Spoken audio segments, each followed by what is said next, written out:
नमस्कार्य वर्णादीन् तदनन्तरम् अनुस्वार परतरः अर्धेन्दुलसितं तारेण रुद्धम् एतत्त्वम् अनुस्वरूपम् गकार पूर्वरूपम् अकारो मध्यमरूपम्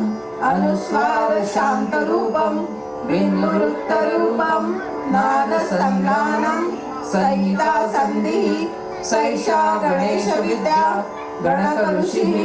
निःश्रुत गायत्री छन्दः गणपतिर्देवता ॐ गं गणपतये नमः एकदन्ताय विद्महे वक्रतुण्डाय धीमहि तन्नो दन्ति प्रचोदयात् एकदन्तं चतुरस्रं पाशमङ्कुशधारणं रदं च वरदं हस्तै बिभ्राणं मूषकध्वजं रक्तं लम्बोदरं शूर्पकर्णकं रक्तवास